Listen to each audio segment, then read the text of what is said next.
So now we want to prepare our objects for rendering.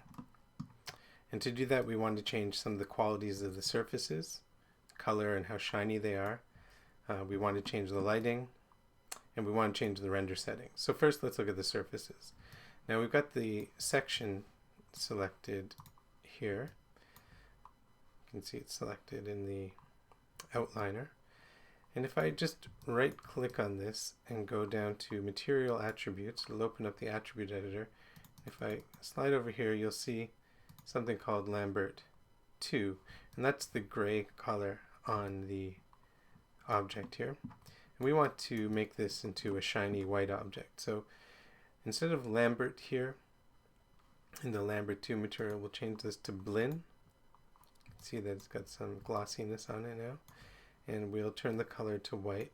Let's change the name of this to Bone. Change a couple of other settings about how the specularity works, the shininess. We'll change the specular color all the way up to white here. I'm going to reduce the eccentricity down to a low number and bring specular roll-off up. This just makes a tighter, brighter highlight. And then the last thing we want to do is turn reflectivity down to 0. Let's save my scene.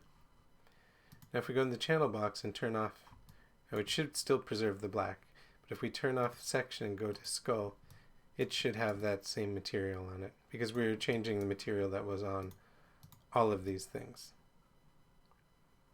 It's possible that yours isn't called Lambert 2, but whatever material you found associated with the section should be fine.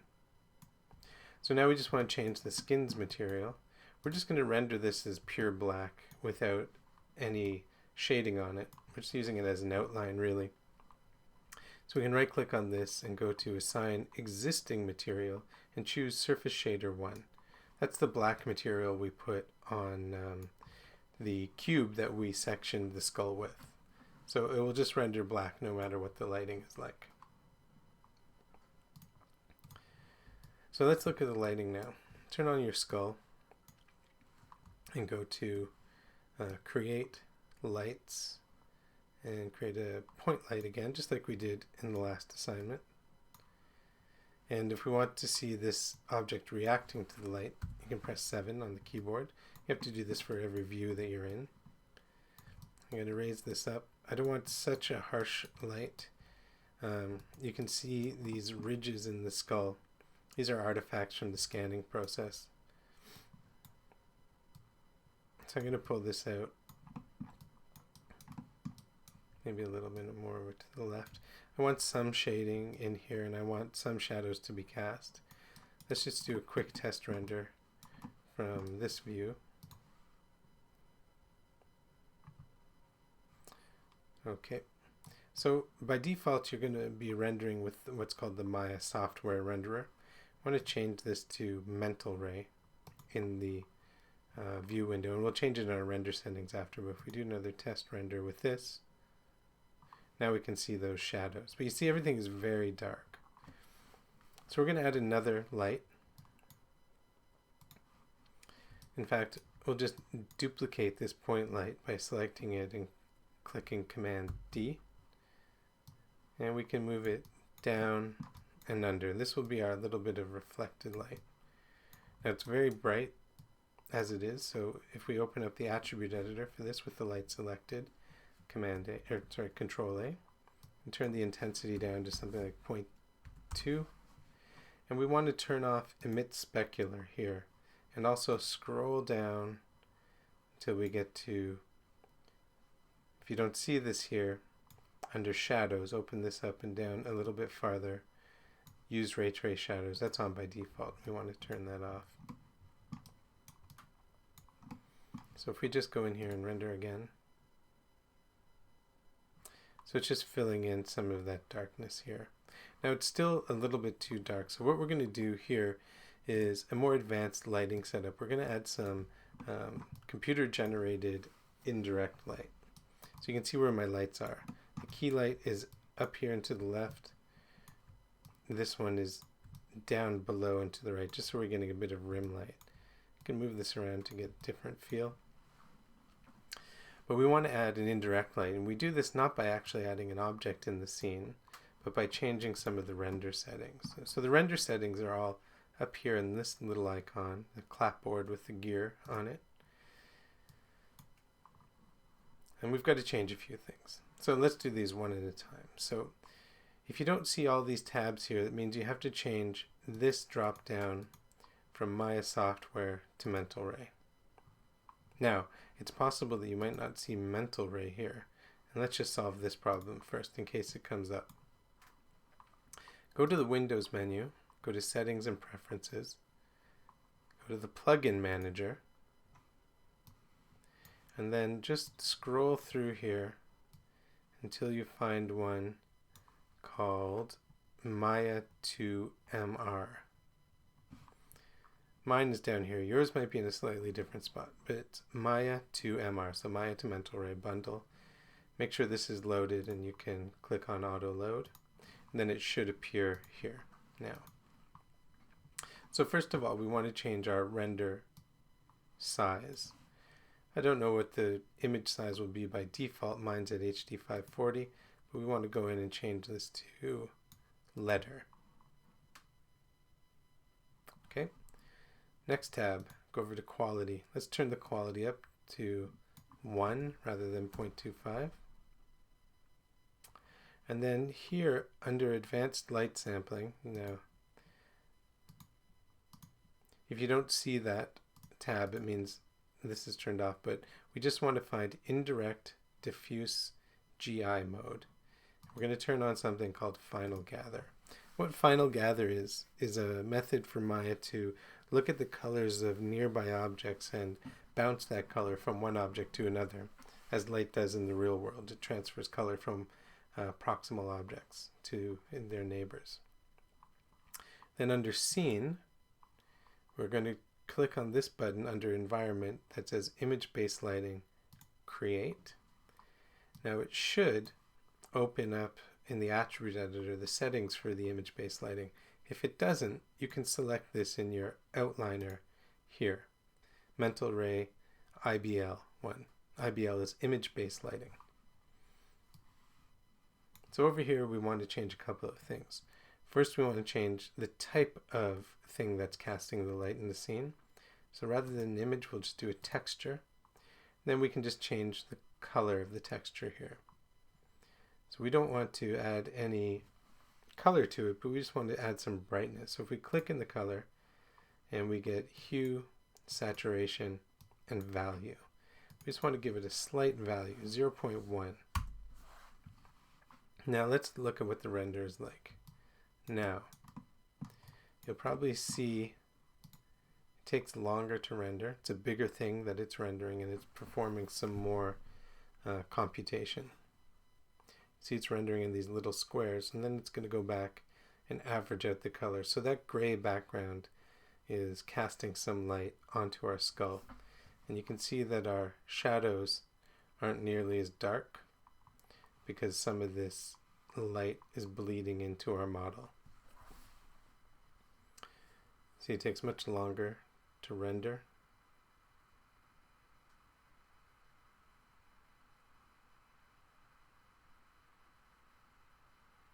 So that took 40 seconds rather than the 10 seconds that it was taking before.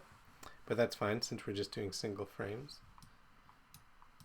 So we still have the point light giving us a little bit of fake reflected light showing this, but the final gather rendering is filling in with some of the light coming out of this big image-based lighting. And you'll see this in your scene if you select Mental Ray image-based lighting as this big yellow sphere around your scene. And just so you can see the difference, if I go back into my render settings, go back to quality, and turn off final gather, and render this again, you should see that it renders much more quickly.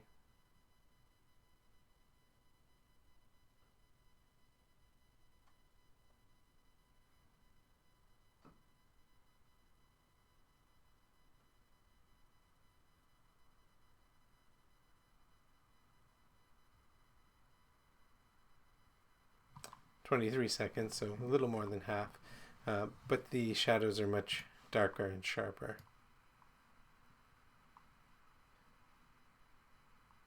So my point of view is slightly different, but you can see how it's lightening up the shadows. So we're going to render with Final Gather turned on. Also, because I turned up the overall quality to 1, it's taking a while to render. If you find that your computer is hanging, you can turn this down to 0.5 and try that. I'm going to save my scene.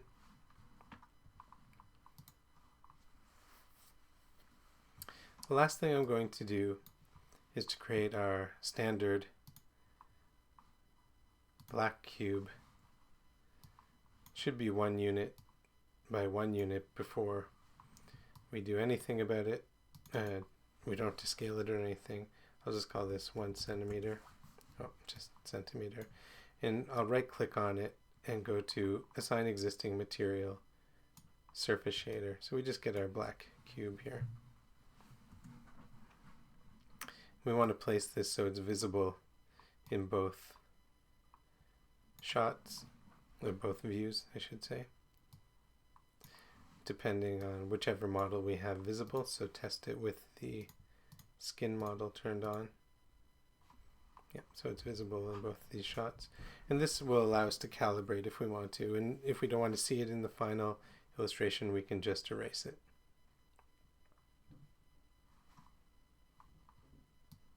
Delete the history on that object. And now we're ready for the next stage, which is rendering. So the first thing we're going to do in the views that we're rendering from, the front and the side view. Now I should say that I've set up the lighting to work properly in the side view, but the front view, it's all wrong. You'll have to change it before you render from the front. And keep it consistent between the objects. So do all your renders from the side view, then change the lighting, and do all your renders from the front view so you maintain consistency. One thing we'll want to check actually now that we're looking here, we turn off the skull and turn on the section, that it's not too shadowed inside the section view. So if I just do a quick render here, this will take a little while to render because Final Gather is turned on. But because we're rendering inside a concave object of the neurocranium, we'll want to make sure that it's not too darkly shadowed in there. So you can see this will take a little while.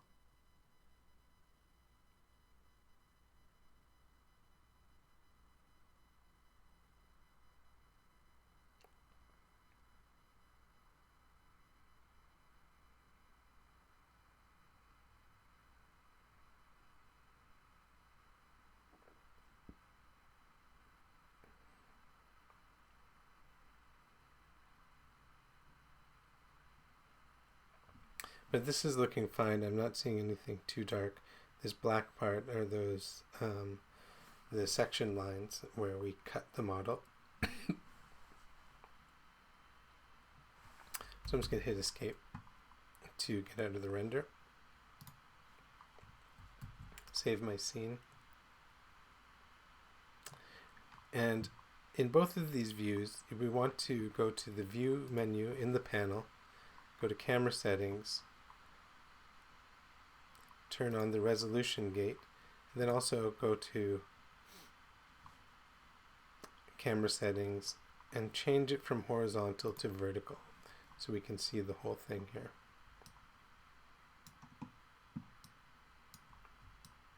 Get a good render size here, and we'll do the same thing in the front view.